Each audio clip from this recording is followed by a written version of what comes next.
입니다. 먼저 이제 발표를 해주실 분입니다. 제주특별자치도청의 미래전략국장님이신 노희섭 국장님 소개하겠습니다.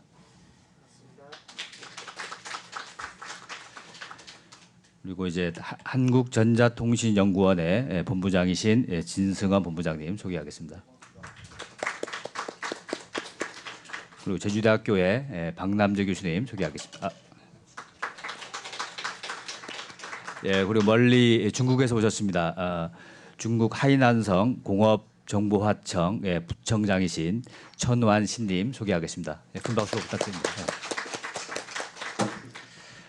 예, 그래서 오늘 우리 요 세션에서는 지금 90분 정도 이제 시간을 할당 받았는데요. 그래서 지금부터 해서 한 20분과 에서 30분 사이에 우리 국장님으로부터 이렇게 블록체인에 대한 전반적인 그런 내용을 이제 발표를 한번 이제 저희가 듣고 그 다음에는 이어서 한 40분 정도 이렇게 우리 패널 분들에게 토론을 좀 하는 걸로 그렇게 진행을 하도록 하겠습니다. 자, 그러면은 이제 우리 노희섭 국장님의 발표를 먼저 듣도록 하겠습니다.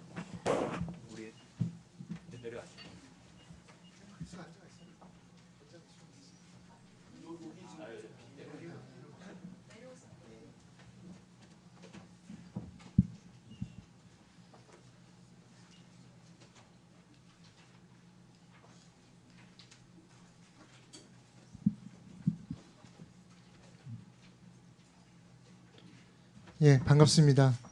예, 저는 제주특별자치도 미래전략국장 노희섭입니다. 오늘 바쁘신 와중에 참석해주신 여러분들께 감사드리며 특히 멀리서 오신 하이난 공신청 관계자분들께 깊은 감사의 말씀을 드립니다. 저는 원래 개발자 출신인데요. 소프트웨어 개발자 출신인데 기술 얘기하는 거 좋아합니다. 근데 오늘은 기술 얘기보다는 블록체인 전반에 대한 이야기와 국제적인 어떤 분위기들을 좀 말씀드리고자 합니다.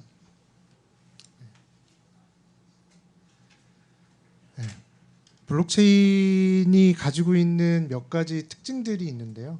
과거의 기술들과 비교해서 특징적인 부분들이 있는데 가장 크게 거론되는 것들이 탈중앙화라는 개념입니다. 기본적으로 지금까지 인터넷상에서 만들어진 대부분의 서비스들은 플랫폼이라는 중간자를 중심으로 사용자와 공급자를 연결해주는 구조로 서비스들이 구성이 되어 왔습니다. 블록체인은 그런 중간자를 없애고 개인과 개인 간의 데이터 교환과 거래를 가능케 하는 새로운 형태의 기술이라고 이해를 하시면 됩니다. 블록체인이라는 기술이 각광을 받기 시작한 이유는 사실은 새로운 형태의 거래 방식이 가능하다는 점에서 많은 주목을 받았습니다. 흔히 얘기하는 크립토 커런시라는 암호화폐이죠. 요즘은 디지털 자산이라는 표현으로 많이 이야기가 되고 있는데요. 이 디지털 자산과 블록체인은 굉장히 밀접한 관계를 가지고 있습니다. 디지털 자산이라는 것은 블록체인에서 사용되는 데이터입니다. 데이터인데 가치를 가진 데이터라고 할 수 있고요. 이런 가치를 가진 데이터들의 유통과 교환, 거래를 투명하게 관리해주고 보안성을 유지해주는 기술이 블록체인이라고 할 수 있습니다. 따라서 블록체인과 디지털 자산은 서로 좀 뗄래야 뗄 수 없는 관계를 가지고 있고요.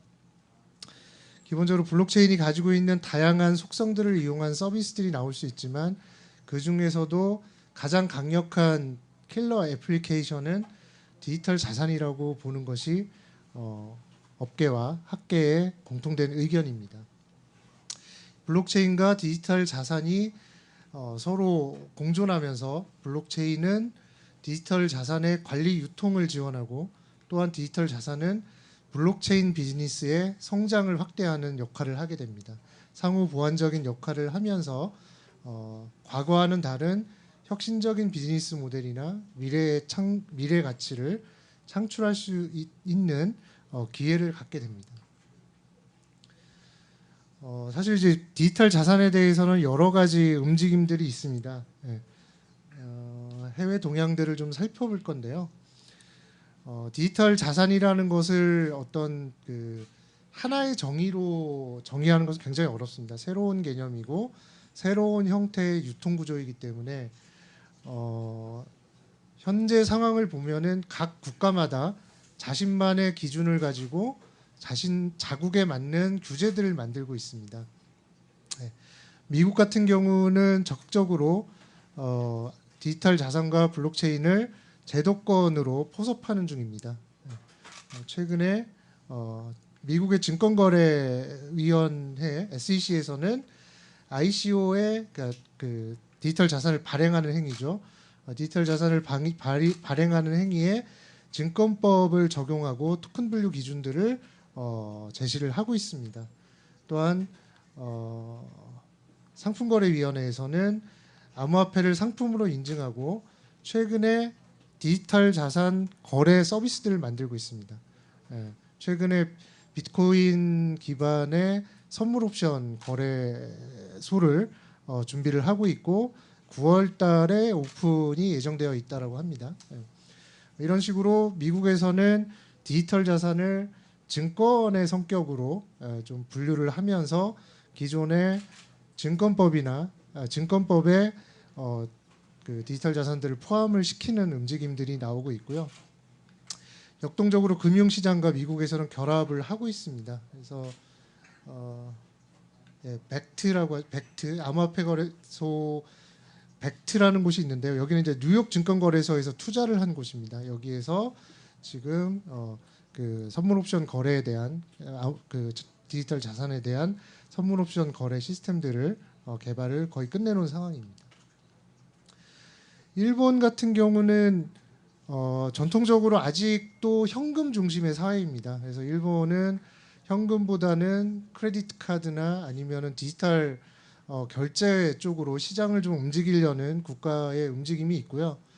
그러다 보니 그 암호화폐 기반의 디지털 거래나 디지털 결제 쪽에 굉장히 많은 관심을 보이고 있습니다. 일본의 그 국가 정책에 암호화폐에 대한 내용들이 들어가 있고요. 실제로 거래소 라이센스 제도나 자금결제법 내에 가상통화법들을 제정을 하면서 암호화폐 거래에 대한 부분들을 확산시키는데 집중을 하고 있습니다. 중의원을 통과해서 지불수단의 지위를 법적으로 인정하고 있고요. 2020년 올림픽 전에 일본 올림픽 전에 암호화폐 거래에 대한 부분들을 확산하는 것을 목표로 일본은 디지털 자산에 대한 접근을 결제수단 활성 쪽으로 집중을 하고 있는 상황입니다. 독일 같은 경우는 약간 그 디지털 자산을 디지털 아이템으로 보는 성격들이 있습니다. 그래서 디지털 그러니까 온라인상의 아이템 거래로 보는 성격으로 독일은 규제들을 만들고 있고요. 여기서는 최근 들어서 이제 법제화를 했습니다. 독일은 암호화폐 거래에 대한 법제화를 통해서 증권형 토큰 발행을 시작을 했고 그 다음에 증권거래소나 이런 쪽에서 암호화폐 기반의 채권들을 유통하는 구조들을 지금 승인하고 있습니다. 그 외에 스위스의 주크나 싱가포르나 몰타 같은 경우는 약간 좀 성격이 틀린데요. 여기는 전통적인 이제 텍세이븐 조세 피처이기 때문에 조세 피처의 장점을 살려서 기업들의 유입과 그리고 좀 보다 자유로운 상품들의 개발을 승인을 하고 있습니다. 금융 상품에 대한 개발을 승인을 하고 있습니다. 스위스는 피마라고 불리우는 금융시장 감독청을 통해서 가이드라인, 디지털 자산에 대한 발행 가이드라인을 발표를 하고 지속적으로 업데이트를 하면서 그 디지털 자산의 발행을 허용해 주는 움직임이 있고요. 싱가포르도 거의 스위스와 비슷하게 진행을 해왔는데요. 아마 하반기쯤에 좀 규제가 강화될 가능성이 큽니다. 싱가포르 같은 경우는 지금 거의 대부분의 디지털 자산 발행이 싱가포르 쪽에서 이루어지고 있는데요. 조금 좀 규제가 강화될 움직임이 있다라는 소식이 있고요. 몰타 같은 경우는 세계에서 최초로 디지털 자산 암호화폐에 대한 허용을 법으로 지정해서 추진을 하고 있는 곳입니다. 세계의 유명한 그 암호화폐 거래소들의 본사가 거의 다 몰타 쪽에 있습니다.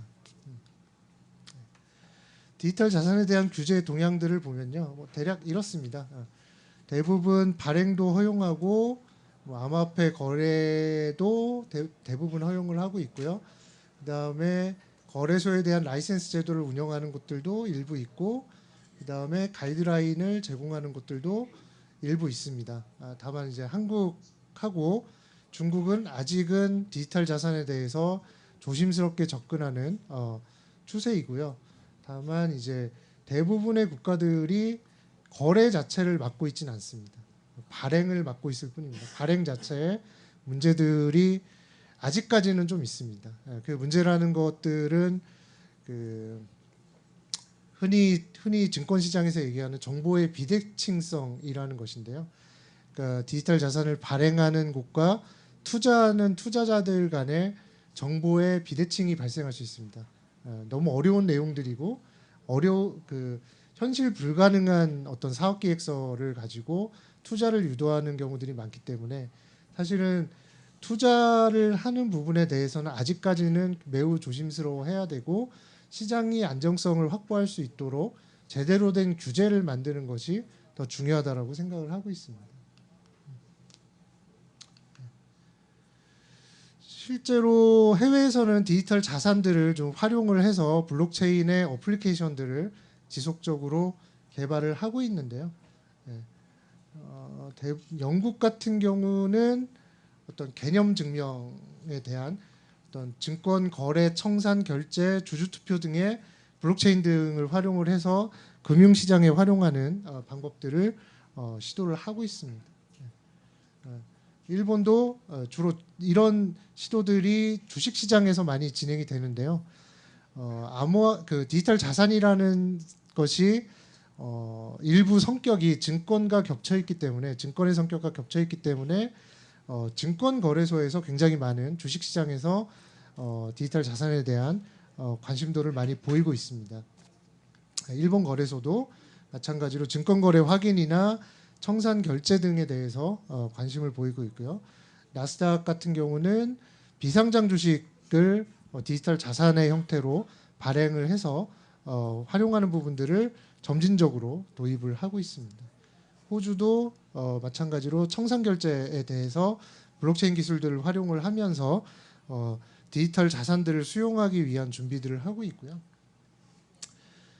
그 다음에 또한 이제 디지털 자산의 성격 중에 하나가 무형 자산을 담을 수 있다라는 특징이 있습니다. 결국에는 어떤 가치를 데이터로 전환해서 블록체인 네트워크 상에서 유통 거래하겠다는 개념이기 때문에 디지털 자산에 저작권이나 아니면 특허 같은 무형 자산들이 담길 수가 있습니다. 그래서 일본 같은 경우는 코닥에서 이런 시도들을 많이 했죠. 코닥 코인이라는 걸 만들어서 사진 거래를 할 때 이 저작권을 인정해주고 결제할 수 있는 구조들을 만들었습니다. 미국도 음악 스트리밍이나 다운로드 플랫폼 쪽에 이런 디지털 자산들을 활용을 해서 거래가 될 수 있도록 만들고 있고요. 미국도 지금 상표 관리들을 블록체인으로 하면서 이 특허나 저작권에 대한 부분들을 블록체인 기반으로 보장하고 거래할 수 있는 구조들을 만들어 나가고 있습니다.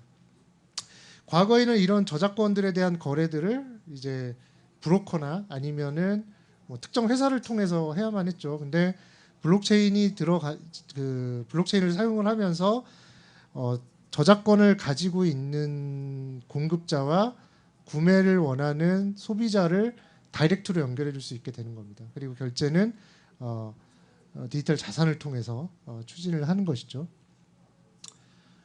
또한 실제 가치를 그 디지털 자산에 담기도 합니다. 그러니까 에너지, 전기에 대한 어떤 비용이라든지 예술 작품에 대한 어떤 그 가격이라든지 이런 것들을 담는 시도들도 진행이 되고 있습니다.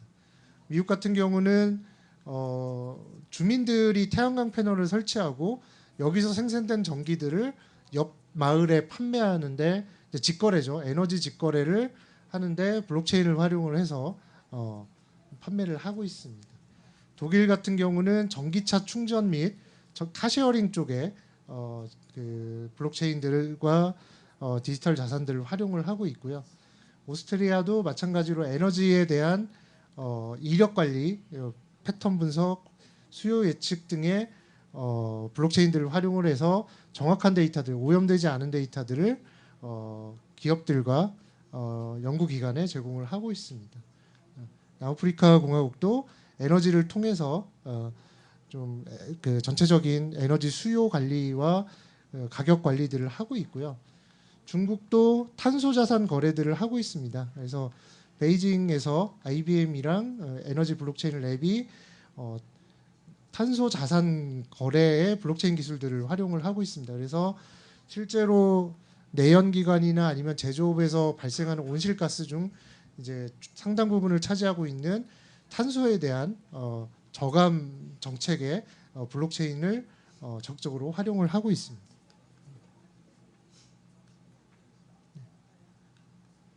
제주도도 여러 가지 좀 시도들을 하고 있는데요.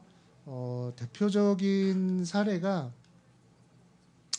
현재 그 중앙 정부랑 같이 추진하고 있는 사업 중에 전기차 배터리 재사용 산업 활성화 사업이 있습니다.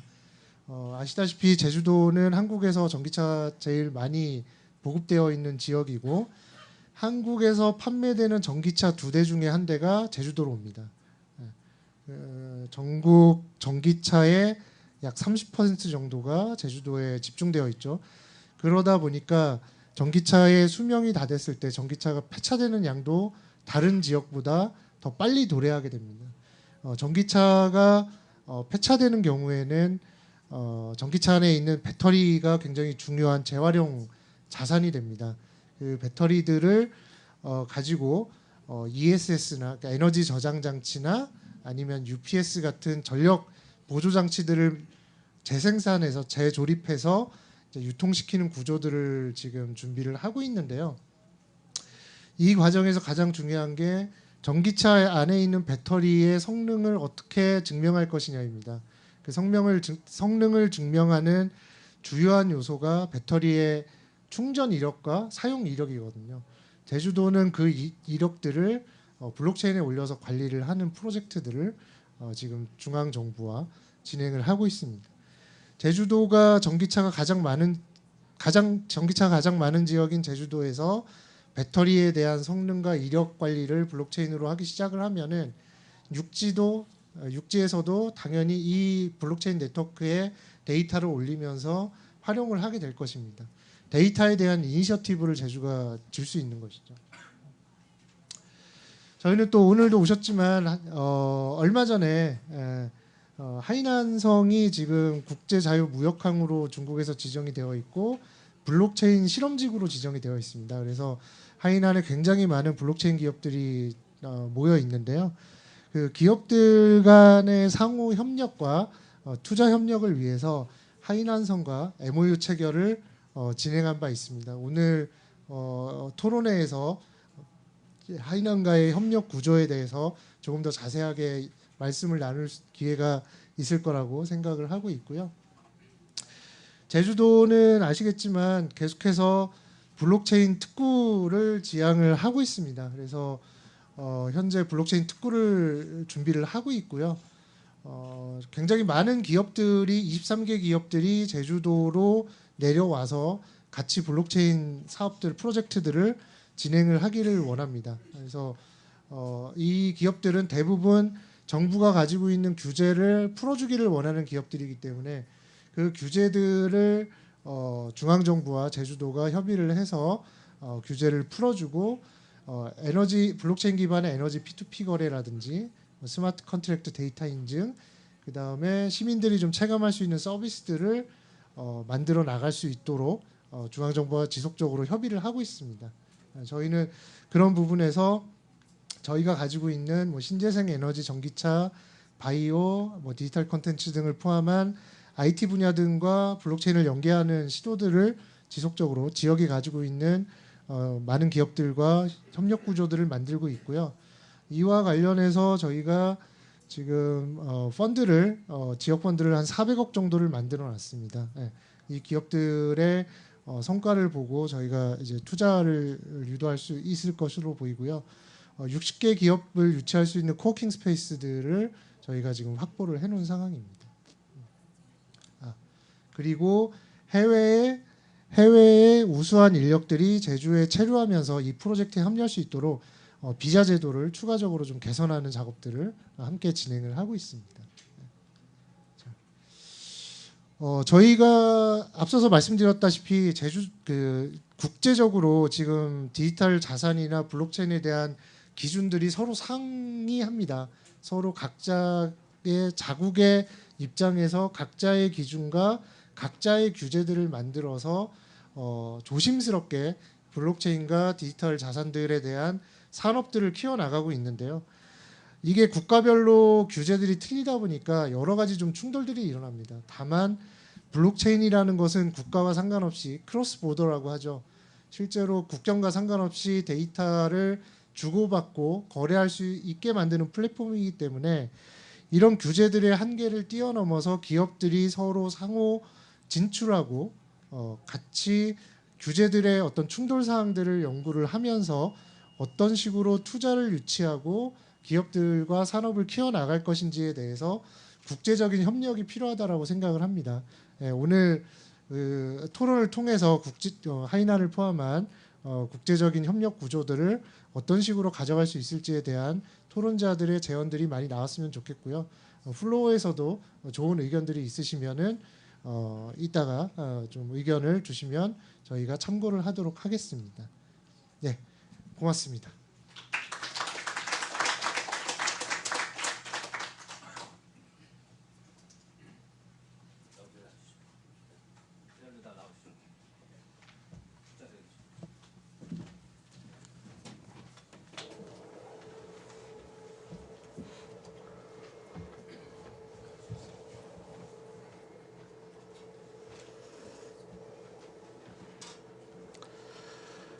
예, 노이즈업 국장님께서 아주 이제 블록체인에 대해서 그 블록체인과 디지털 자산이라는 그런 주제를 가지고 뭐 사례 위주로 많이 알기 쉽게 잘 발표를 해주신 것 같습니다. 다시 한번 감사드리고요.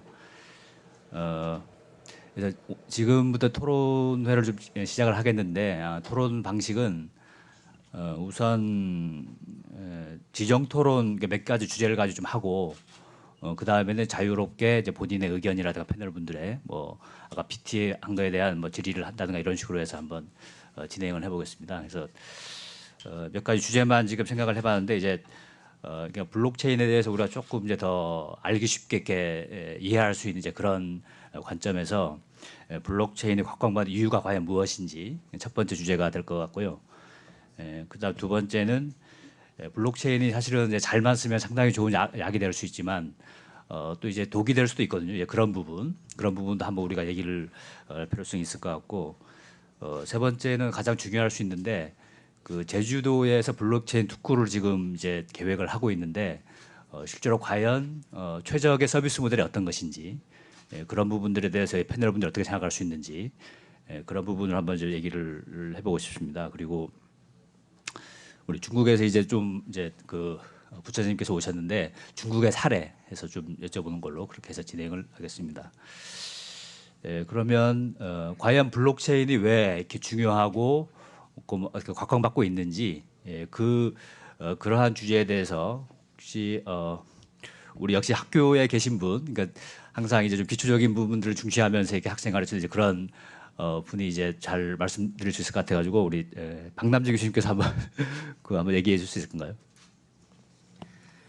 예, 모두들 블록체인이라는 단어를 아마 어려워하실 수도 있을 것 같습니다.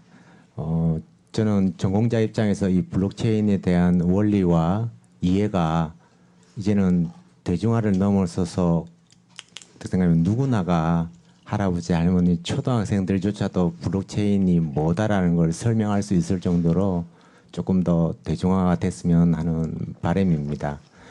아직까지는 이 낯선 이 블록체인, 물론 아시는 분은 아시고 계시지만, 하지만 이 블록체인이 핵심적인 근간에 관련된 출발이 다를지언정 지향하는 바는 현재의 인터넷 기술과 같은 대중스러운 어떤 IT의 방향인 것 같습니다. 우리가 디지털 세대와 아날로그 세대를 구분할 때는 우리 인터넷 혁명과 같은 이런 4차 산업혁명에 대한 분기점을 많이들 얘기를 합니다. 그러니까 블록체인이 각광받는 이유는 하나의 단위 기술로서가 아닌 문화적이고 사회적인 기반에 대한 환경이다라고 이해를 했으면 좋겠습니다. 앞으로 우리가 다가올 미래 세대에 대한 변화는 이 블록체인에 대한 지향점과 철학이 담겨지지 않을까라는 생각입니다. 예, 아이고 감사합니다. 좋은 말씀 감사합니다. 아까도 말씀드렸지만 블록체인이 사실은 세계 10대 기술로 이렇게 선정이 됐고 세계 경제 포럼에서 이렇게 선정한 걸로 알고 있는데 그래서 다들 기대를 많이 하고 있습니다만 실제로 뭐 가상화폐라는 이제 그러한 조금의 그게 뭐 과열 양상이 있어서 조금 이제 문제가 됐었는데 이제 그런 부분이 좀 이제 조금 우리가 조금 이제 경계를 해야 될 부분인 것 같기도 하고 해서 하여튼 좋은 점도 있고 또 좋은 점은 어떤 중개 시스템이 이제 중간에서 이제 없어져서 상당히 모든 프로세스가 효율화될 수 있는 이제 그런 부분 좋은 일일 수 있을 것 같고 뭐니 해도 이게 어떤 보안 측면이 상당히 이제 또 기존하고 다른 차원에서 이렇게 가능할 수 있을까 생각을 하는데요.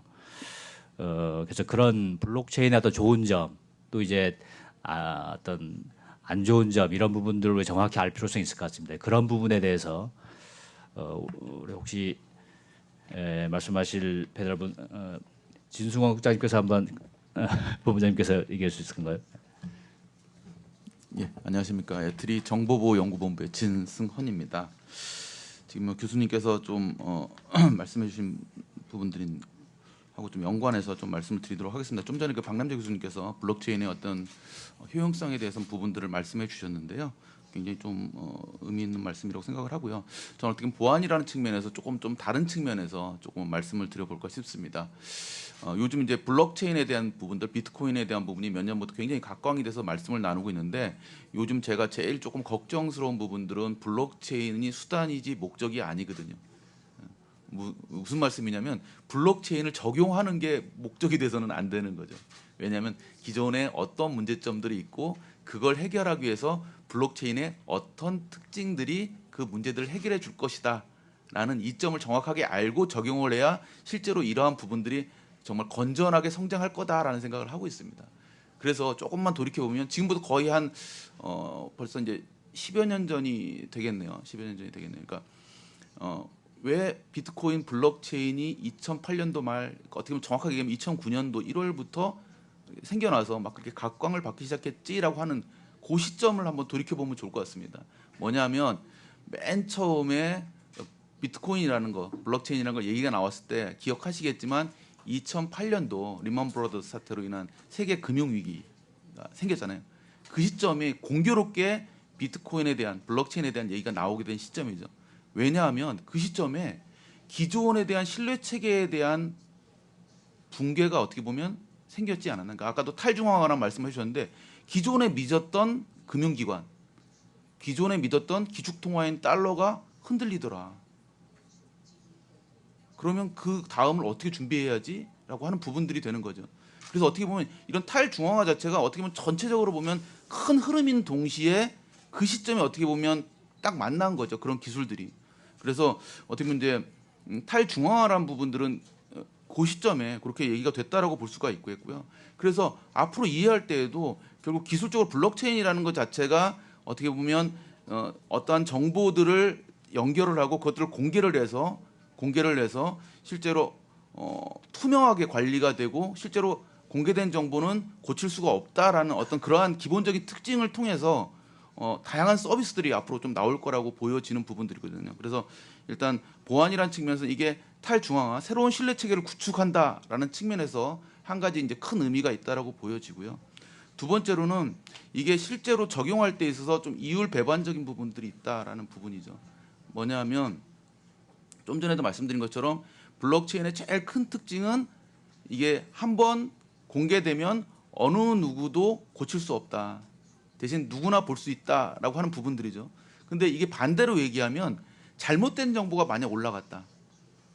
개인 정보를 침해하는 어떤 요소가 올라갔다라고 하면 당장 문제가 생기겠죠. 국내에서도 현행법상 개인정보법에 또 보면 실제로 개인 정보가 필요해서 쓰이고 필요 목적을 달성하면 폐기를 해야 되는데 일단 올라간 거는 절대 폐기할 수가 없는 거죠. 그리고 또 사람들의 실수에 의해서 잘못된 정보가 올라갔다라고 해도 수정할 수가 없는 부분들. 그래서 아마 이러한 부분들에 대한 것들이 앞으로 실제로 서비스를 추진하는 데 있어서 제일 좀 신경을 써야 되는 부분이 아닐까라고 생각을 하고 있습니다. 나머지 이제 어떤 미래에 대한 부분들은 잠시 후에 다시 또 말씀을 드리도록 하겠습니다. 예, 아유 고맙습니다. 예. 블록체인의 어떤 좋은 점 또 이제 안 좋은 점 이런 부분들에 대해서 조금 종합적으로 잘 말씀을 해주신 것 같고요. 네, 이번에는 이제 이게 상당히 우리 관심 분야고 중요한 부분인 것 같은데 우리 도지사님께서도 강력한 의지를 갖고 계시는데 지금 제주도에 블록체인 특구를 지정을 해서 어떤 외부의 좋은 기업들 유치하고 제주도에 아주 새로운 성장 동력으로 이렇게 삼으려고 하는 그런 원대한 꿈을 이제 갖고 계시는 걸 알고 있는데 실제로 상당히 현실성도 있고 이제 좋은 것 같고요. 그런 걸 위해서라도 이제 저희가 과연 제주에서 어떠한 식의 어떤 그 비즈니스 모델 블록체인 기반의 이제 그런 것들이 이제 가져갔으면 좋을 것인지 많은 고민들이 필요할 것 같습니다. 그래서 아까 국장님께서도 PT 할 때 좀 잠시 얘기를 하긴 했는데 이런 부분들은 한번 이제 우리 국장님부터 말씀 시작해가지고 이렇게 본인 우리 패널 분들께서 뭐 생각나는 대로 한번 이렇게 아이디어를 제시하고 우리 플로어에 계신 분들 또 한두 분 정도 해서 한번 얘기를 해보는 기회를 가졌으면 합니다. 예, 그래서 한번 우리 국장님부터 한번 말씀하시고 한 번씩 아이디어를 한번 얘기를 해보시죠. 뭐 어떤 식의 모델도 좋을 수 있을 것인지.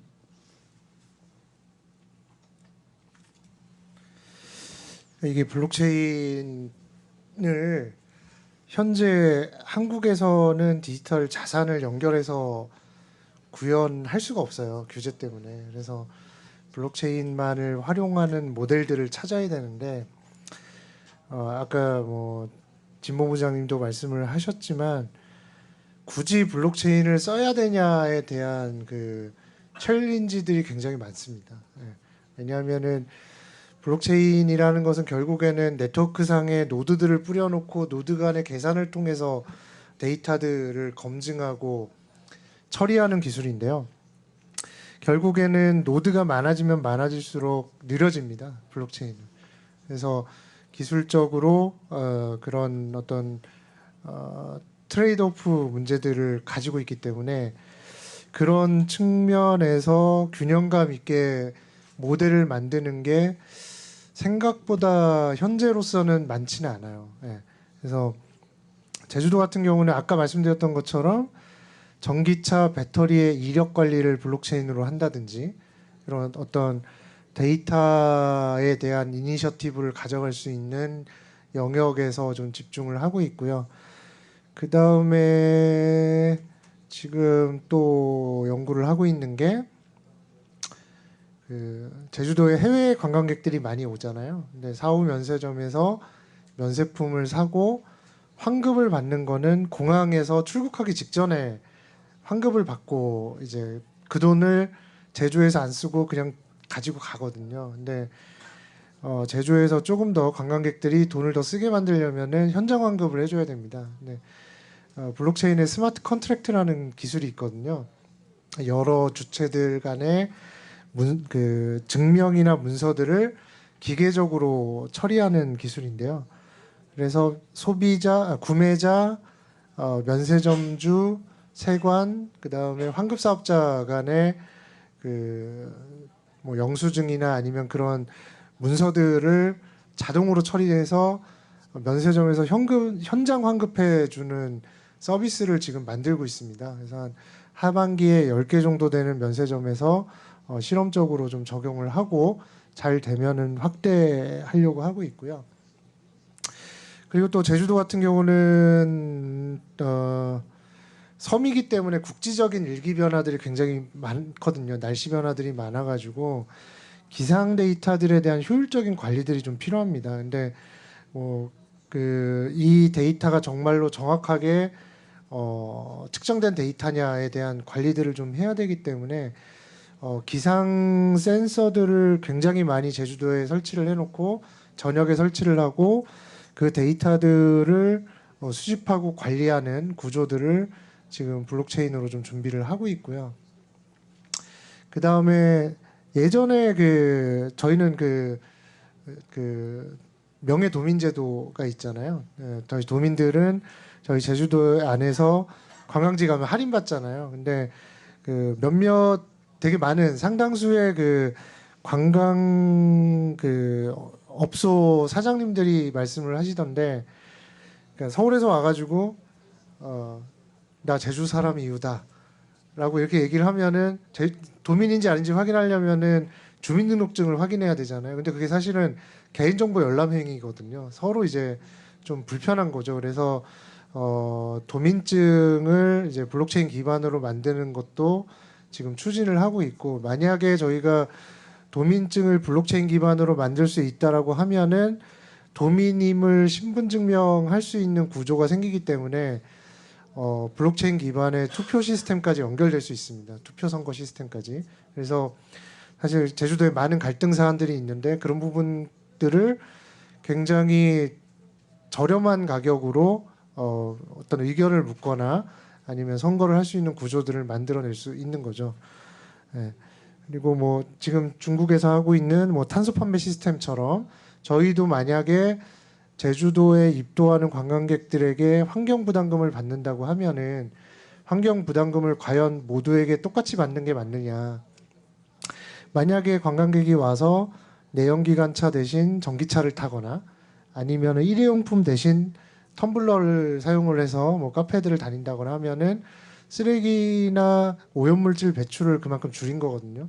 그래서 그런 행위들에 대해서 블록체인으로 관리를 하고 그 행위만큼에 대한 어떤 환급 제도를 블록체인 기반으로 만들 수 있지 않을까 해서 그런 부분들로 좀 연구를 하고 있습니다. 예, 뭐 여러 가지들을 연구를 하고 있는데요. 뭐 지금 좀 중심적으로 좀 진행되고 있는 건들 중심으로 설명을 드렸습니다. 예, 우리 국장님께서는 항상 이제 그런 부분에 대해서 이제 고민을 하신 분이니까 너무 이제 많이 아시게 하는데, 의외로 이제 외부의 분들이 참신한 아이디어를 제시할 수도 있는데 우리 패널 분들께서도 한번 아이디어 있으면 말씀하셔도 되고 아니면 뭐 우리 플로어의 참가자들한테 넘겨도 되고 하여튼 우리 본부장님께서 혹시 평소에 생각하셨던 것이 있습니까? 제주도에서 이런 거 했으면 좋겠다라고 했던 것들. 실제로 뭐 어떤 서비스 예를 들어서 드리기보다는 방금 이제 노 국장님께서 여러 가지 사례를 말씀해 주셨는데요. 그런 부분들을 갖다 조금 그룹핑해 가지고 어떤 함의를 갖고 있는지를 조금 설명드리면 좋을 것 같습니다. 아마 나머지 분들도 좀 이해하시는 데 도움이 될 것 같은데, 아까 이제 어떻게 보면 어떤 화폐, 어떤 아까 뭐 환급이라든지 이런 부분들을 좀 말씀해 주셨는데, 이러한 부분들이 아까 이제 뭐 디지털 어떤 스마트 컨트랙이라든지 이런 부분들을 말씀해 주셨는데, 블록체인 특히나 비트코인 뭐 이렇게 이더리움 이런 걸 얘기하면서 블록체인에서 스마트 컨트랙 계약을 할 수 있다라고 하는 부분들이 굉장히 어떻게 보면 중요한 측면이 한 가지 있습니다. 어떤 거냐면 돈 자체에 프로그래밍을 할 수 있다는 거죠. 돈 자체에 프로그래밍을 할 수 있다라는 부분들이죠. 어떤 거냐면 뭐 여기서 아시는 분들도 있고 좀 생소하신 분도 있을 텐데, 우리가 어떠한 목적으로 어떤 지원을 했다. 근데 그 돈 자체가 그 목적으로만 쓰였으면 좋겠는데, 실제로 현금이 나가고 나면 실제로 그 돈이 어떻게 쓰이는지 유통을 관리할 수가 없잖아요. 보통 저희가 뭐 온누리 상품권으로 줘서 실제로 시장 경제를 활성화하려고 했는데 그것 자체가 돈으로 어디선가 우리가 보통 속칭 뭐 깡이라고 하죠. 그렇게 해가지고 딴 데 쓰이게 되면 실제로 정책적으로 원했던 바를 추진하지 못하는 부분들이 있잖아요. 근데 스마트 컨트랙이라는 걸 통해서 화폐라는 것 자체의 정책을 바로 강하게 바인딩을 할 수 있다. 그래서 거기 목적 외에는 쓰지 못하도록 하기 때문에 화폐 자체의 정책을 바로 연결할 수 있다라는 건 굉장히 정책을 어떻게 추진하는 데 있어서 굉장히 큰 동인이 되는 부분이거든요. 그래서 앞으로 이러한 것들이 아까 뭐 이럴 때는 할인이 되고 이럴 때는 좀 뭔가 거기에 또 부가적인 혜택이 있고 하는 걸 갖다가 부가적인 수단 없이 블록체인이라는 특징만으로도 실제로 수행이 가능하다라고 하면 굉장히 앞으로 굉장히 도움이 되는 부분이고요. 두 번째로는 아까 이제 도민증이라든지 이런 부분들에 대한 얘기를 말씀해 주셨는데, 그 부분들이 실제로 블록체인 입장 측면에서도 요즘 많이 다뤄지고 있는 부분들이 뭐냐면 그 셀프 소버린 아이덴티티라는 부분들입니다. 그러니까 어떻게 보면 아까 블록체인에 저희가 이제 탈중앙화라는 부분들을 말씀드렸잖아요. 옛날 같으면 어떤 시스템이나 조직을 믿고 거기에서 발급해주는 어떠한 내용들을 그냥 믿었었는데 그러한 어떠한 중앙화된 시스템이 없이 서로 수평적인 관계에서 어떤 정보를 주고받는다라는 부분들이죠. 이러한 것들이 이제 조금 더 나아가서 셀프 소버린 아이덴티티, 개인한테 정보의 주체권을 주자, 이걸 블록체인으로 구현하자라는 부분들이 많이 얘기가 나오고 있습니다. 어떤 거냐면 인터넷이 이렇게 진행되다 보니까 실제로 인터넷을 맨 처음에 착안했던 분들도 굉장히 요즘 되게 당혹스러운 거죠. 뭐냐면 인터넷이라는 게 기본적으로 수평적인 개념으로 처음에 디자인돼가지고 여태까지 운영이 되어 왔는데 가만히 보면 지금 인터넷을 통해서 돈을 버는 사람들은, 버는 기관들은, 버는 조직들은 굉장히 중앙화된 시스템을 가지고 있더라. 우리가 알고 있는 구글도 그렇고요, 페이스북도 그렇고요, 아마존도 그렇고요, 홍래도 마찬가지. 그런 데에서 어떤 정보를 갖다가 집중적으로 수집을 하고 관리를 하는 것으로 어떤 매출을 창출하는 거잖아요. 반대 입장에서 보면, 사용자 입장에서 보면 내 정보인데 왜 특정 회사가 그 정보를 가지고 돈을 벌지? 왜 그 정보를 가지고 왜 나는 내 정보인데 왜 나는 거기에서 소외됐지라고 하는 부분들이죠. 그래서 지금 아까 말씀하셨던 그런 부분들이 셀프 소버린 아이덴티티라는 입장에서 요즘 이제 나오고 있는 기술들이 그런 겁니다. 인터넷에 있는 내 정보들을 정보의 소유자가 관리하고 그걸로 인한 편익을 보도록 하자. 그러니까 한 가지 예를 들면 이런 거죠. 지금도 보면 제가 입사를 한다라고 하면 학교에 가서 성적증명서를 떼고 전 직장에서 뭐 경력증명서를 떼고 아니면 주민등록 기관에 가서 어떤 주민등록 등본을 떼고 뭐 이런 서류들을 떼가지고 제가 제출하지 않습니까? 이런 생각이 드는 거죠. 아니 다 연결된 초연결 세상에서 굳이 그럴 필요가 있나? 제 정보가 있다면 제가 그걸 갖다 온라인상에서 땡겨다가 주거나 아니면 거기다가 이걸 조회해 보십시오라고 해주면 되지 않나? 결국 정보의 주체가 인터넷상에 산재되어 있는 제 정보를 제 마음대로 컨트롤 해줬으면 좋겠다. 그러니까 우리나라로 얘기를 들면 네이버를 제가 이용하고 있어요. 그래서 네이버에 제 정보가 뭔가 포인트 정보도 있고 뭐 정보도 있어요.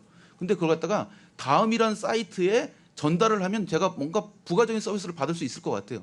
그렇다고 해서 네이버가 다음으로 그런 정보를 넘겨주지는 않잖아요. 제 정보인데도 불구하고. 그러니까 어떻게 보면 셀프 소버린 아이덴티티와 이러한 것들이 블록체인 기반으로 그 정보의 주체인 사람한테 전체 제어권을 주자. 그래서 그 사용자가 원할 때 필요한 정보들을 가져다가 제공하고 그거에 대한 편익이라든지 이용을 할 수 있도록 하자라고 하는 부분들이 나오고 있습니다.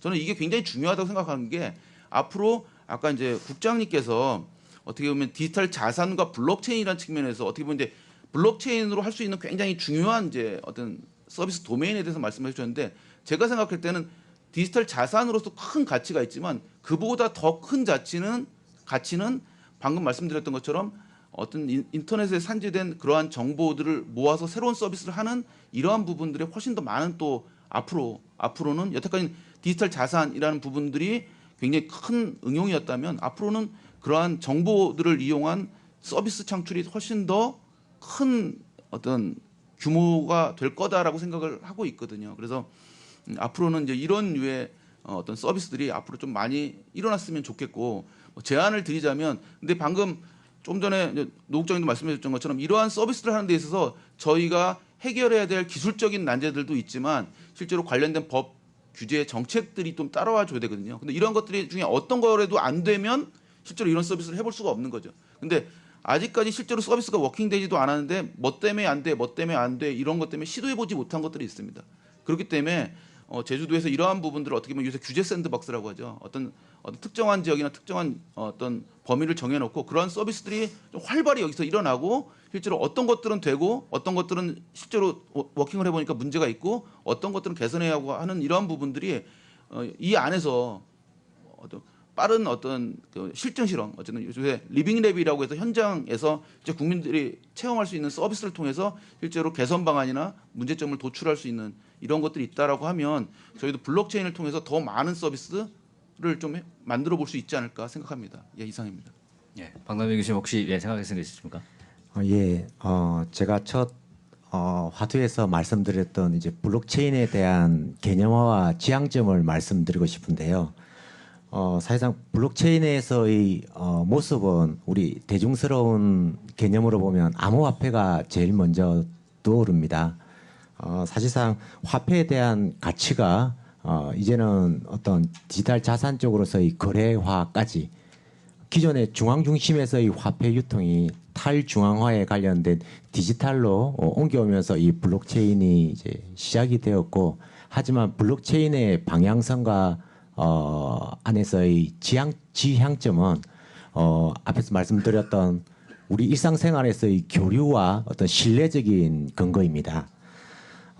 제주가 가진 특징 중에 하나는 우리가 현재 유형 자산에 머물러 있는 블록체인의 특징을 저는 무형 자산으로서의 확대로 고려했으면 하는 바람입니다. 즉 현재 제주도에서 주목적으로 추진하고 있는 여러 실생활에서의 블록체인 접목은 지금 당장 우리 제주도민 크게는 현재 이제 구성 커뮤니티 내에서의 문제 해결인 것 같습니다. 물론 이제 이러한 해결력이 많은 분들이 혜택을 받으시고 도움적인 결과가 나오기 때문에 우리가 또 지향해야 될 단거리적인 어떤 결과에 대한 내용인 것 같고요. 조금 더 욕심을 내본다면 아까 말했듯이 블록체인은 유형이 아닌 무형 자산으로서의 방향성을 가지고 있습니다. 그렇다 그러면 하나의 어떤 신용적인 정보, 어떤 제주 정신에 대한 흐름, 우리는 요즘은 디지털 고고학이라는 학문도 있습니다. 옛 것을 찾아가는 게 아니라 향후 100년, 1000년 뒤에 미래의 사람들은 현재의 모습을 어떻게 생각할까라는 측면에서 보면 이러한 우리 인류에 대한 흐름 자체도 이러한 무형 자산에 대한 관리 또한 디지털화에 대한 블록체인이 가져야 될 정신이 있다라는 얘기인 거죠. 그래서 조금 더 구체적으로 우리가 제주만의 어떤 특징을 가지는 어떤 무형 자산에 관련된 발굴을 통해서 현재가 아닌 이제 미래 쪽에서 이 2단계의 전략적인 모습에 대한 발굴 아이디어가 필요하지 않을까라는 생각이고요. 그리고 그런적인 측면에서 제주라는 곳은 타 지역보다는 조금 더 글로컬적인 장점이 많다고 봅니다. 사실상 블록체인을 추진하는 데 있어서 사람과 지식을 모으는 바텀업 방식이 있고 정부가 직접적으로 비즈니스적인 모델을 발굴하고 거래를 활성화시키는 탑다운이 있는데요. 사실상 제주 지역 특성상은 탑다운 방식이 맞는 것 같습니다. 즉 자본을 끌어들이고 토대를 만들어서 여러 가지 상생적인 자산에 대한 미랄 역할을 하는 부분. 그렇다 그러면 제주가 국제 자유 도시에 대한 특징상 포지티브 방식이 아닌 네거티브 방식으로서의 규제 샌드박스에 대한 베타 테스트를 통해서 뭔가의 우리가 미래지향적인 모습을 잘 나타내고 현실화시키는데 아주 긍정적인 요소가 있다고 하겠습니다. 그래서 현재 여러 가지 지금 제주에서의 이 블록체인에 대한 가시적인 어떤 움직임들이 조금 더 액티브하게 활성화됐으면 하는 바람이 많습니다. 예, 박 교수님 고맙습니다.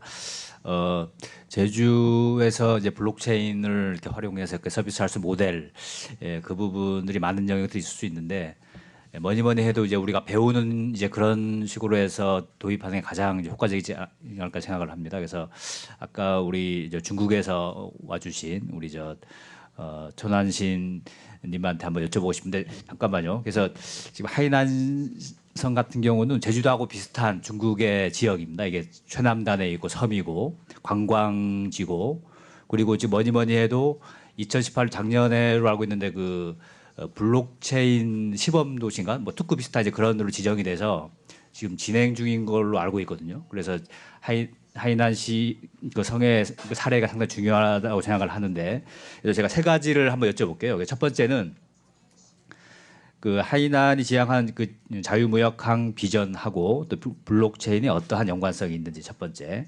두 번째는 하이난에서 어떤 영역에 이제 블록체인을 적용하고 이제 그런 계획이 있는지. 세 번째는 그 중국이 사실은 블록체인에서 많이 앞서가는 이제 그런 나라입니다. 미국과 양대 축인데, 그래서 이제 어떤 정책이 있어서 이제 그런 것들이 가능한지 그 세 가지를 중심으로 해서 우리 천안신님께 한번 부탁드리겠습니다.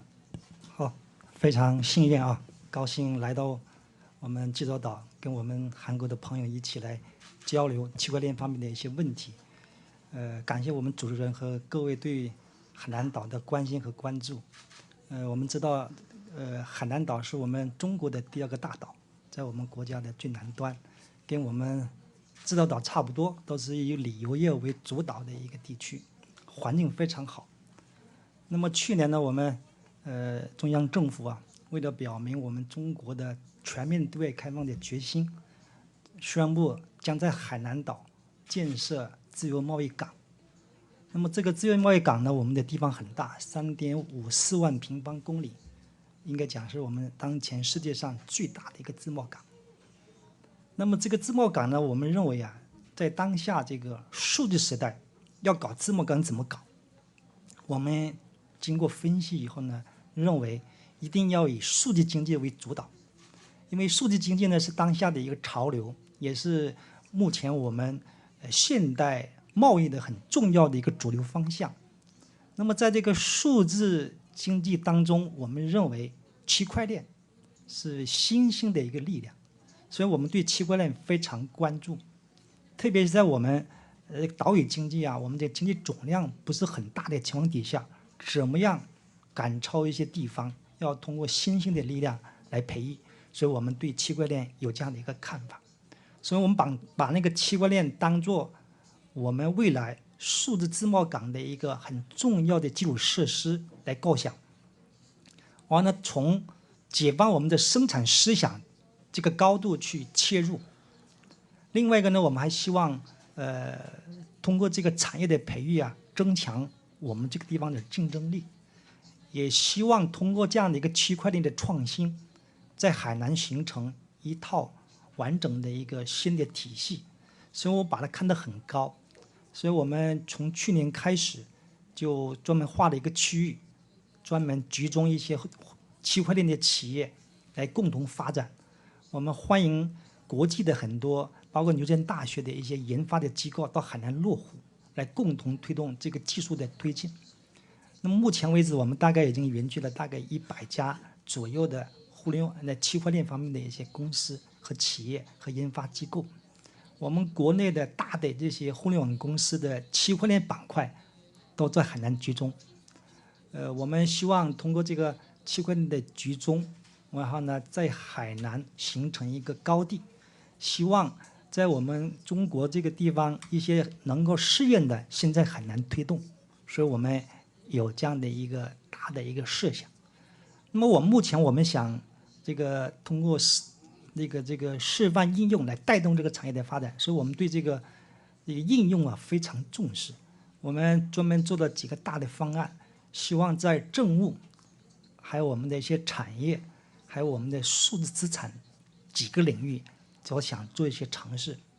在政务方面，我们想在这个统计，我们跟中央的统计部门呢联合，怎么样让统计的数据不造假啊，来做示范和应用。第二个呢，我们在这个存证啊，就是我们这个证据，我们的各方面的数据存储，通过区块链来确保它的这个整体的真实和有效的运转。还有我们在监管方面，通过溯源这个来确保我们的食品安全等等。所以政务方面，我们在这几个方面做了一些谋划。那么在产业方面呢，我们想在旅游业、这个健康养老业、服务业里面做一些应用。还有我们在数据资产方面，我们也想做一些探讨。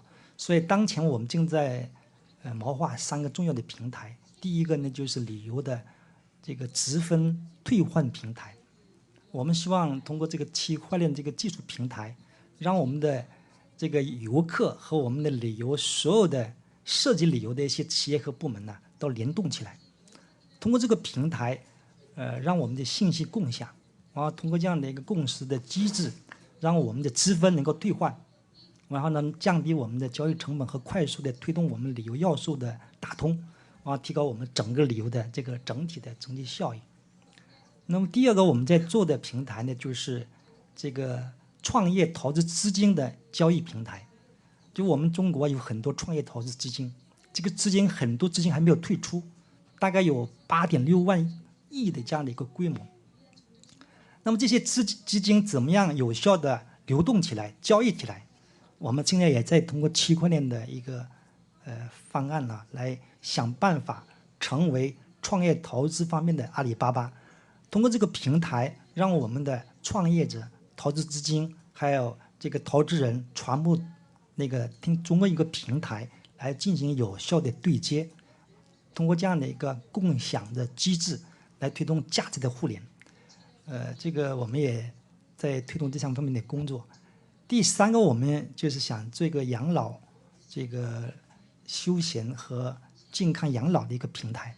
这个是通过我们政府的监管机构和我们的医疗机构和我们的养老中心，全部通过链成一个联盟的链，通过链的一个方式，让我们的所有的信息、健康的一些通道，也是建立一个很好的一个合作的机制，完了把我们这个产业培育起来。那么这3个平台，我们已经开始初步的拿出一个方案来，但是还需要监管方面、技术方面的一个规则的突破。那么这些规则的突破呢，需要我们中央部门的一些支持，这个我们也在争取当中。按我个人来讲，还是比较乐观的。这个是我们海南的一些情况。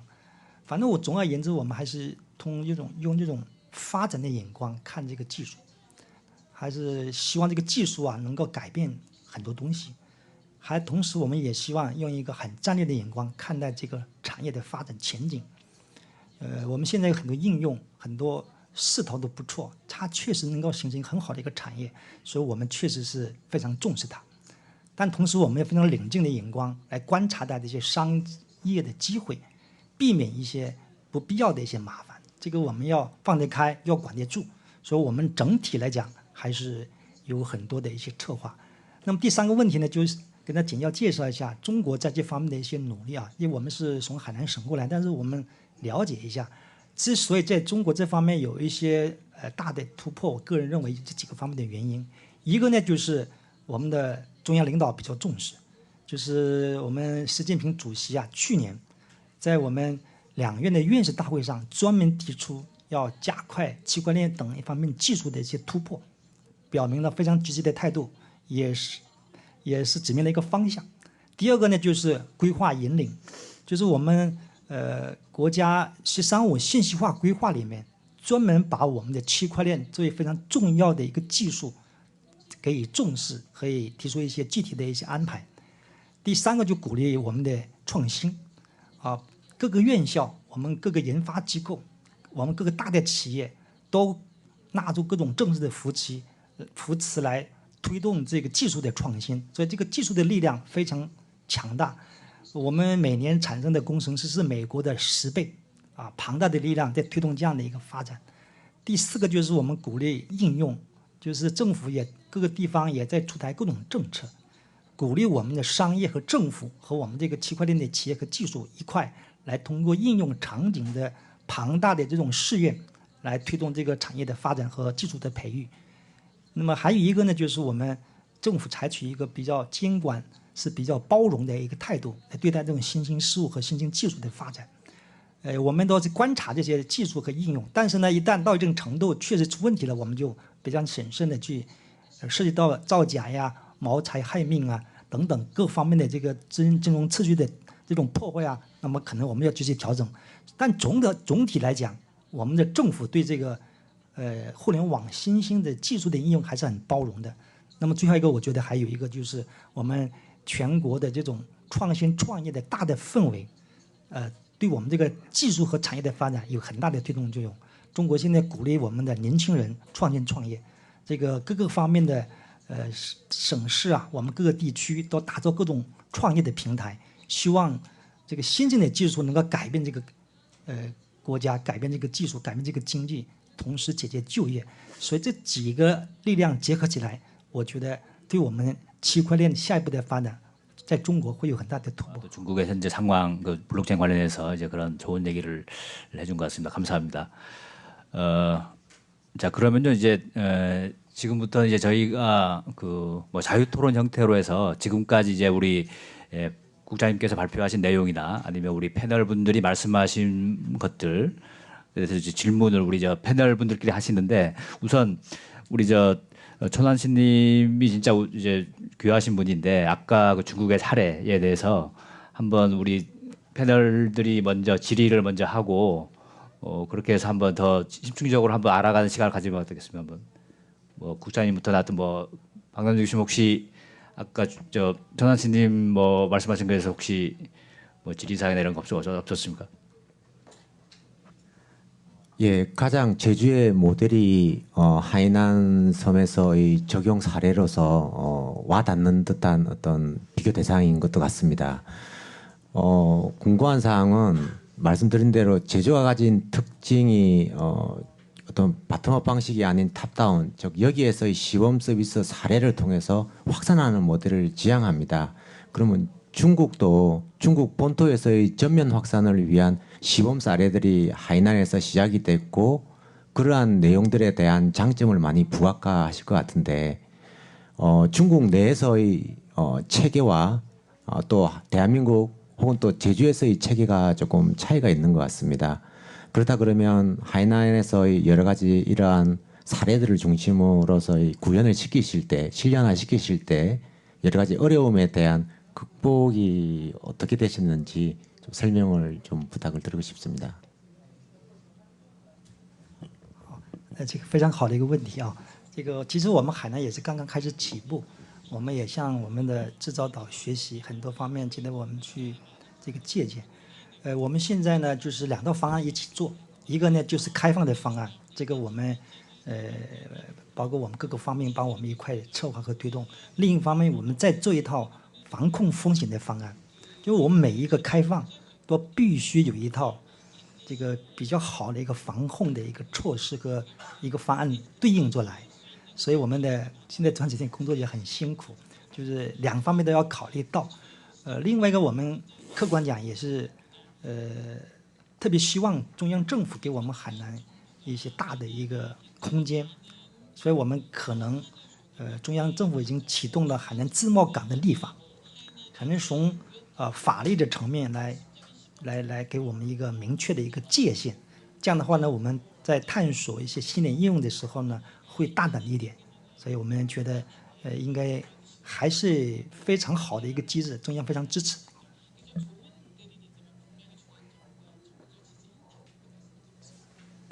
예, 뭐 다른 패널분들 혹시 질의사항 없으십니까? 플로에서 하셔도 좋고요. 예, 방금 그 하이난시의 다양한 어떤 서비스에 대해서 굉장히 인상 깊게 잘 들었습니다. 한 가지 궁금한 거는 지금 하이난시에서 추진하고 있는 몇 가지 모델들을 소개를 해주셨는데요. 제가 생각할 때는 이제 공통적으로 거기에 결국은 개인 정보를 활용하는 부분들이 굉장히 많이 관련이 돼 있을 것 같습니다. 그래서 중국에서도 그런 정보들을 활용하는 데 있어서 좀 어려움이 있으셨을 수 있을 것 같은데 그러한 부분들 자체를 넘어서기 위해서 실제로 그런 것들을 활용하기 위해서 하이난시 또는 정부에서 뭔가 정책적으로 뭔가 해결한 부분이라든지 뭐 노력한 부분들 그다음에 노력했다면 어떤 시기에 내용들이 있었는지 좀 소개해 줄 수 있으면 말씀 부탁드리겠습니다. 这个刚才讲的个人隐私这个问题，其实我们在现在应用的这个几个场景来看，目前在我们很多老百姓啊，就是对这个个人隐私和数据还不是很敏感的时候，客观讲还是有点模糊的这样的一个过程。但我相信，随着这种技术的推动，我们的这个很多人对这个数据的主权啊、数据的隐私啊，会提出很多的这个争议。那么随着这样的一个进程，我相信可能方方面面吧，可能到一块共同的去努力改变这个问题。可能当下开始的时候呢，不可能一下子就做得这么好。如果说做得这么好的话呢，可能就很难往前推。所以我们觉得还是要一定时间以后，通过法律的程序来确认。这方面我们已经开始专门做一下研究，但是还没有真正解决这个问题。我觉得还是有个过程。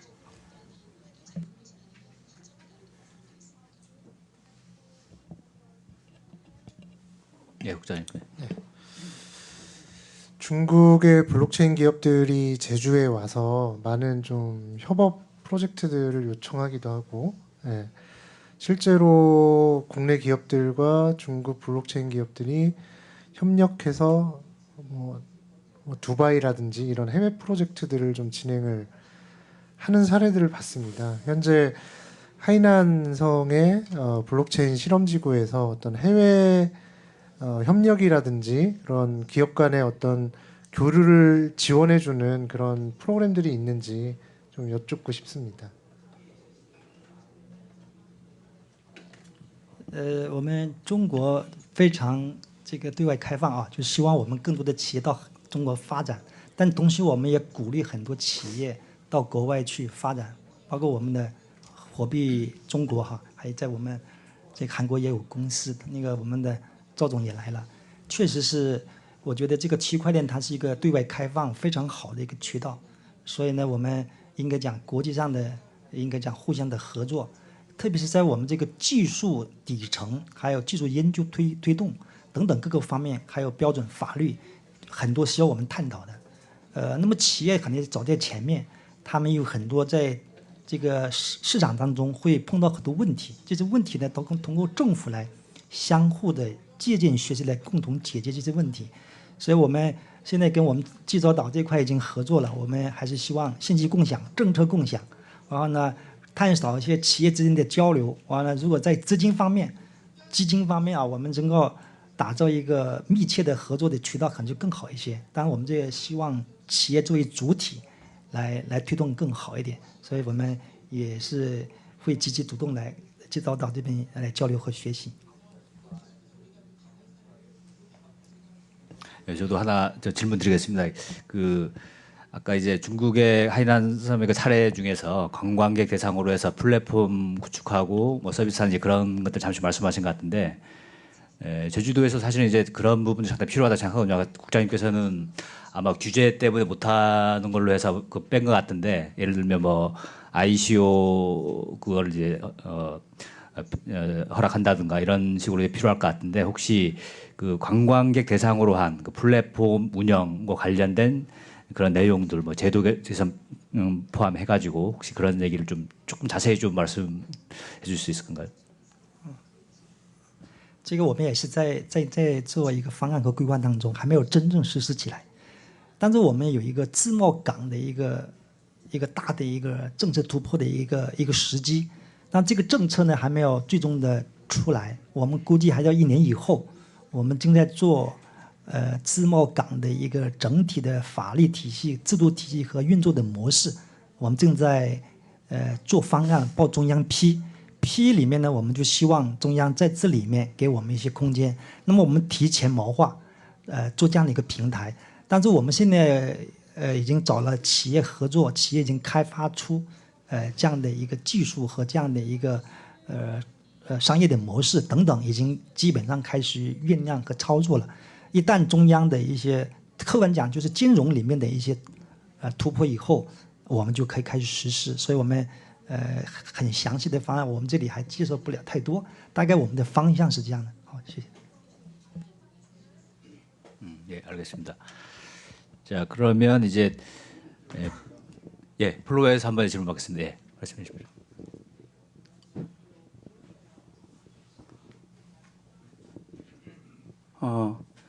안녕하십니까. 지금 사단법인 제주 블록체인 협회 교육이사 고상곤입니다.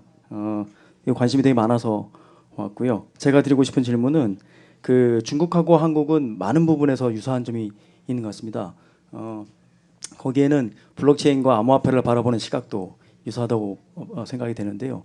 그 제가 공부한 바로는 블록체인이라는 신뢰의 기술을 확장하고 발전시키기 위해서 필요한 것이 일종의 인센티브인 비트코인이라, 즉 우리가 알고 있는 암호화폐라고 제가 그렇게 이해를 하고 있는데, 지금 중국과 한국은 블록체인 기술은 상당히 육성할 만하다. 그래서 국가적으로 이제 상당히 관심을 갖고 지원을 하고 있는데, 반면에 암호화폐는 아주 가혹하리만큼 이제 금지를 시키고 있거든요. 그래서 그런 부분에 대해서 중국은 이 블록체인과 암호화폐 관계 정립을 어떻게 잡아가고 계신지 듣고 싶고요.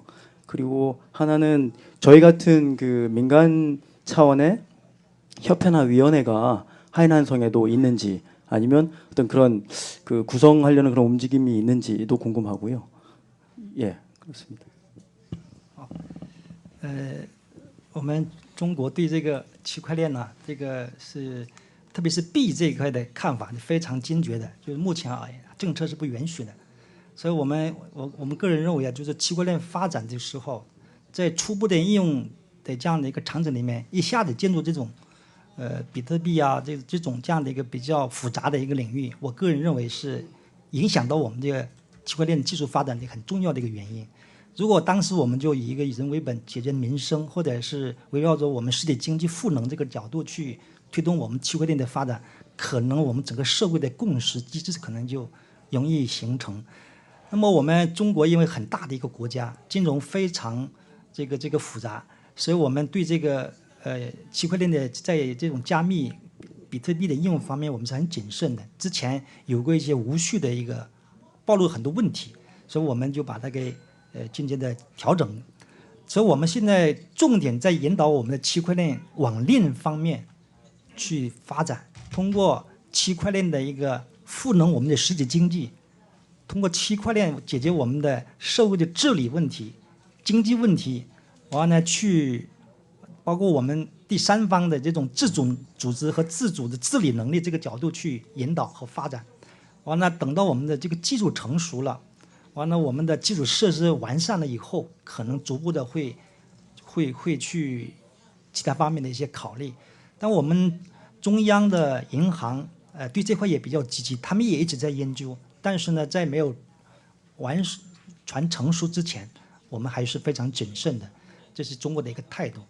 我们同样现在这个民间的协会很多，也很活跃，也欢迎跟我们中国的这些协会啊对接，大家一块交流，因为这是个新兴的力量，中国我们还是看好它，还是很有前景的。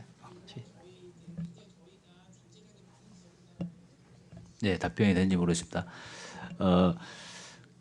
그 플로에서 조금만 더 질의를 받고 싶은 것이 왜냐하면요, 저희가 이제 제주도의 정보 최고 책임자인 국장님께서 오셨는데 그 플로에서 좋은 아이디어가 있으면 실제로 블록체인 정책에 반영을 아마 할 수 있는 힘이 있습니다. 그래서 그걸 한번 아이디어를 한번 모아보고 싶은데.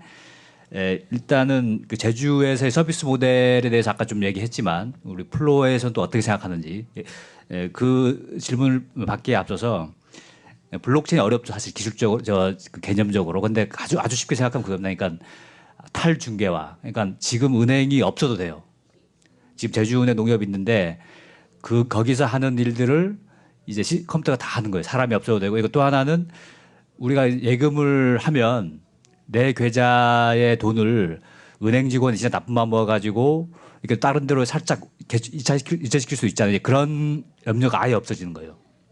탈중개가 그런 건데, 그래서 그런 개념이 상당히 이제 중요한 개념이고 장점이고요.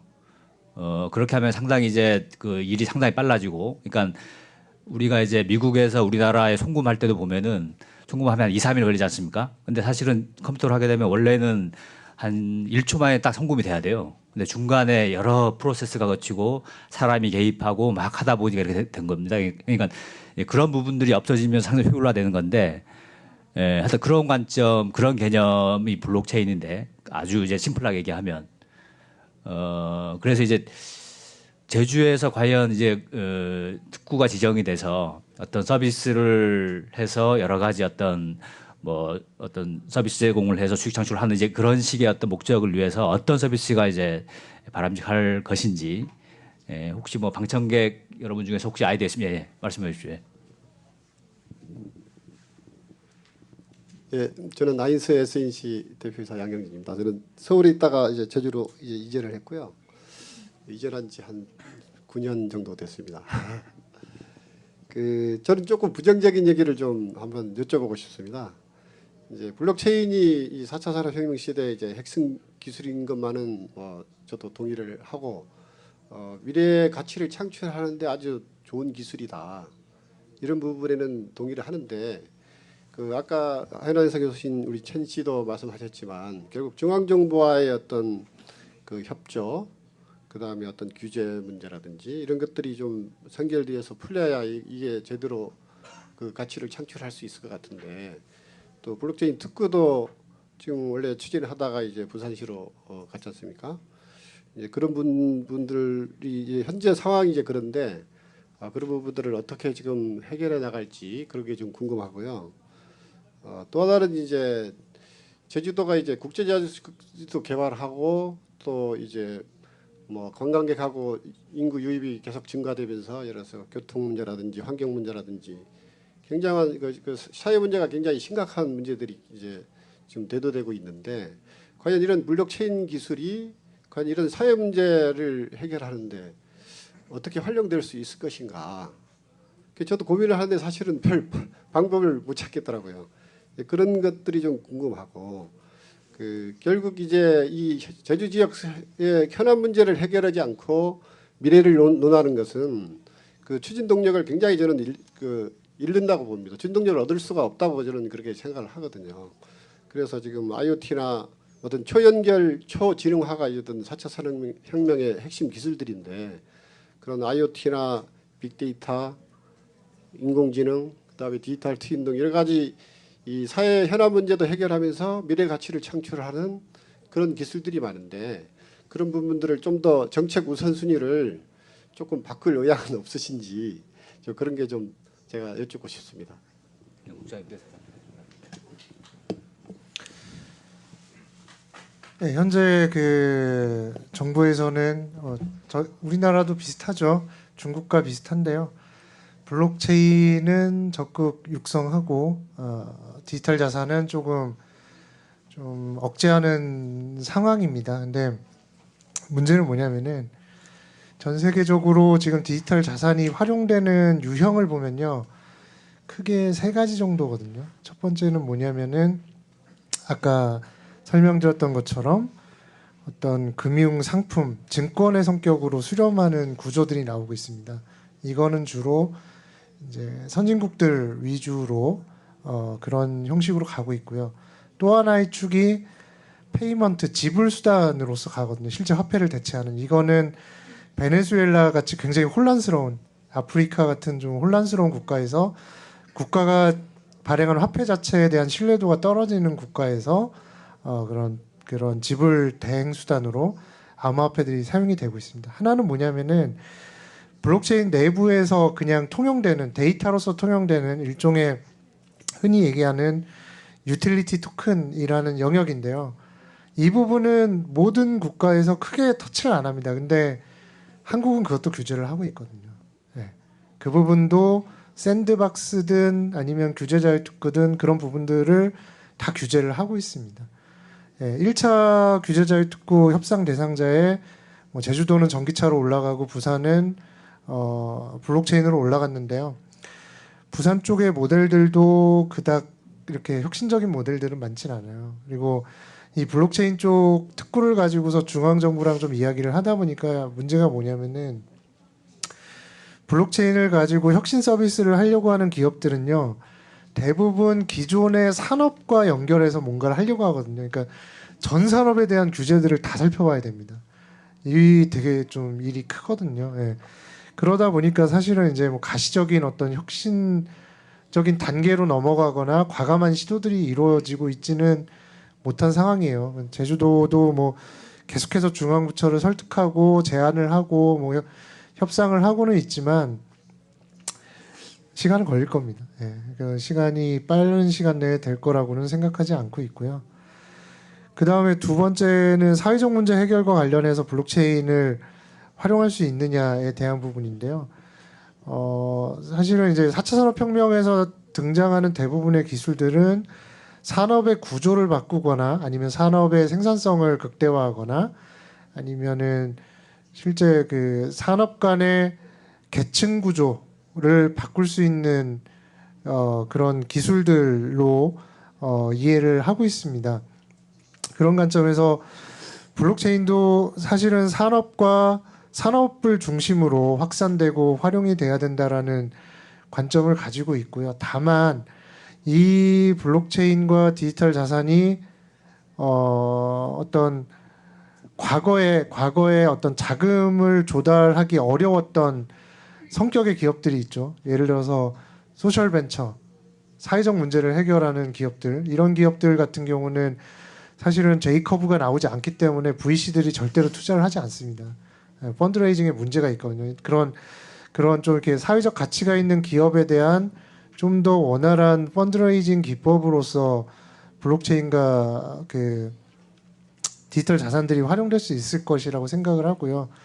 일례로 지금 금융위원회에서 올해 내년 중에 중소기업 전문 증권회사를 만든다고 합니다. 허용해 준다고 하는데 만약 거기에 블록체인과 디지털 자산 개념의 어떤 증권 모델들이 들어간다고 하면은 과거에 의미 있는 사업을 해왔지만 절대 투자받을 수 없었던 기업들에 대한 시민들의 투자들이 자연스럽게 연결될 수 있겠죠. 예. 물론 크라우드 펀딩이라는 기법들이 있긴 하지만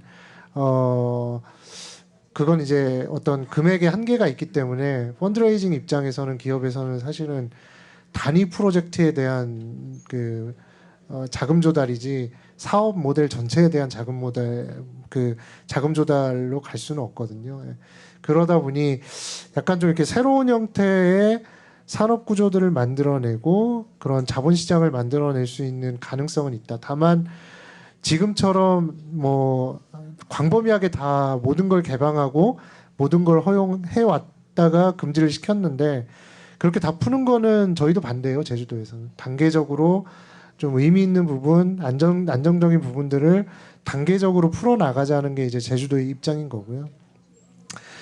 세 번째, 현안 문제들을 해결할 수 있는 기술들을 버리고 왜 블록체인에 신경을 쓰느냐라는 말씀을 하시는데 그런 적 없어요. 예. 제가 맡은 400가지 일 중에 한 가지일 뿐이고요. 블록체인은 원 오브 데이입니다. 예. 다만 이 블록체인이 미래의 핵심 기술이고 중요도가 있기 때문에 관심을 가지고 보고 있는 것이고요. 한국의 뭐 중국도 마찬가지입니다만 한국의 블록체인 관련된 미디어들이 굉장히 많아요. 그래서 한마디를 하면은 수백 개의 미디어에서 동시다발적으로 기사가 올라오기 때문에 굉장히 많이 이야기한 것처럼 비춰지는데요. 예. 블록체인 최근 들어서 제가 그렇게 많은 대외 활동을 한 적은 없습니다. 예. 예. 여기까지 하겠습니다. 예. 시간이 좀 남았는데요. 그래서 한두 분만 더 질문 받죠. 예. 그러면은 예, 여기입니다.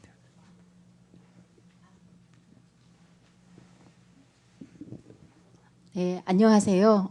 저는 제주에 온 지 4년 됐고요. 제가 최근까지 한 거는 라디오 방송을 제가 한 1년 반 정도 했고요. 그전에는 정신노동을 했는데 건강관리 쪽도 하고 그래서 제가 일단 첫 번째는 인재 활용을 저 같은 경우는 지금 뭐 100세 시대에 뭐 120, 150살 산다고 하는데요. 제가 이제 올해 57이에요.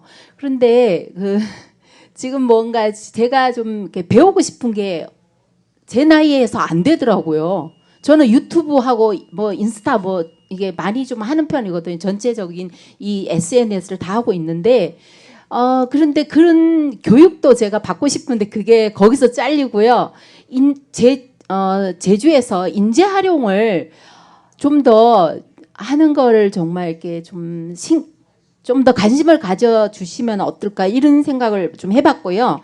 그리고 또 지금 제가 보니까 노 국장님께서 제가 오늘 여기 와서 정말 우리가 모르는 많은 아이디어 갖고 지금 뭐 블록체인에서 많은 걸 하고 계시고 있으신데요. 그리고 그래서 지금 저는 이제 관심사가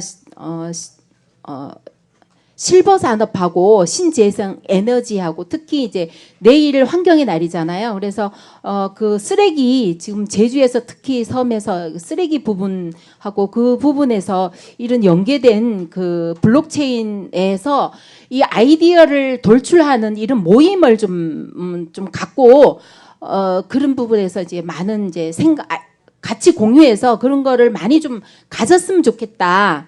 그런 생각을 저는 하고 있어요. 특히 지금 제주 도에서나 서귀포, 저는 서귀포 사는데 서귀포에서나 그런 자주 모임을 갖고 그런 분들하고 함께 그런 좀 가졌으면 더 자주 가졌으면 좋겠다는 생각을 합니다.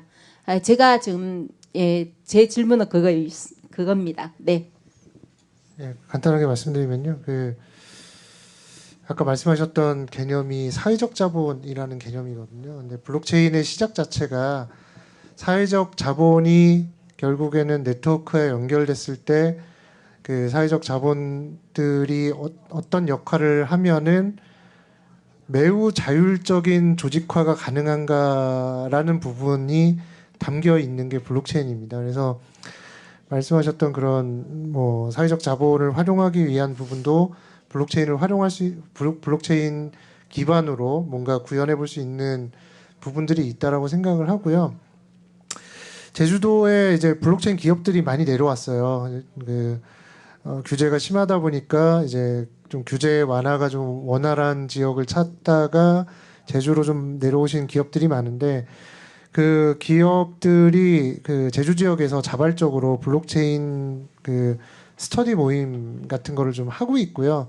그 뭐 페이스북이나 SNS 하시면은 찾아보시면은 많이 나올 겁니다. 그런데 가보시면 좋을 것 같고요. 그리고 또 그런 그 육지에서 내려온 그 블록체인 기업과 지역에 이제 블록체인에 관심 있는 분들이 여러 가지 재밌는 실험들을 또 하고 계세요. 얼마 전에 저희 4.3 때는 그 4.3 피해자 분들의 성함들을 아까 말씀하셨지만 블록체인에 올리면 영원히 지워지지 않거든요.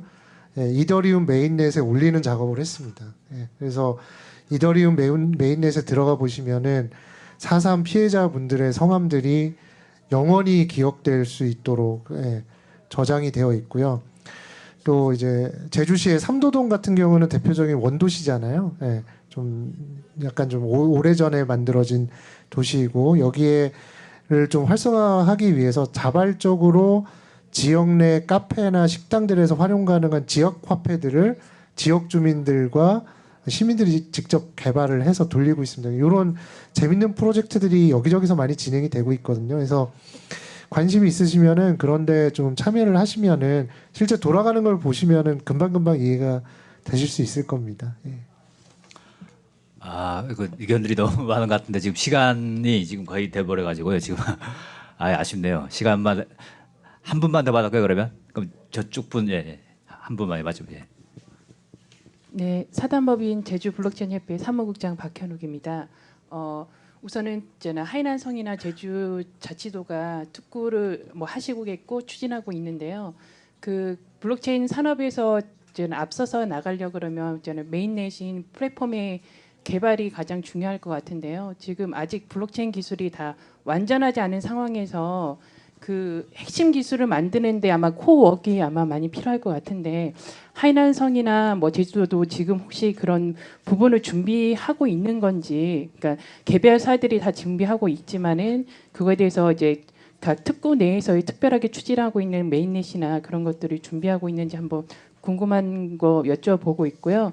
그다음에 제주도에 바라는 점은 그 지금 블록체인으로 쓸 수 있는 부분이 제주 이제 환경과 관련된 부분 중에서 지금 제주도의 교통난 부분들이 아마 그 많이 심각하게 대두되고 있는데요. 지금 뭐 차량 5부제든지 10부제든지 그렇게 하고 있는 그 산업을 블록체인으로 만약에 그걸 태운다 그러면 그 10부제를 지켰던 사람들한테 있잖아 인센티브를 주는 방법을 블록체인 방식으로 해서 공정하게 할 수 있고 그걸 뭐 코어하면 이제 뭐 건강이라든지 뭐 그 차량을 이용하지 않고 걸어 다니셨던 분들 이제 보통 이제 보건소에서 어떤 베네피스 같은 거 주는데요. 그런 거 같은 거를 같이 협업할 수 있게끔 할 수 있는 프로젝트를 만든다면 국민 건강과 그다음에 환경 부분들을 있잖아 업그레이드 할 수 있는 역할을 할 수 있다고 생각합니다. 교통 문제나 그다음 환경 문제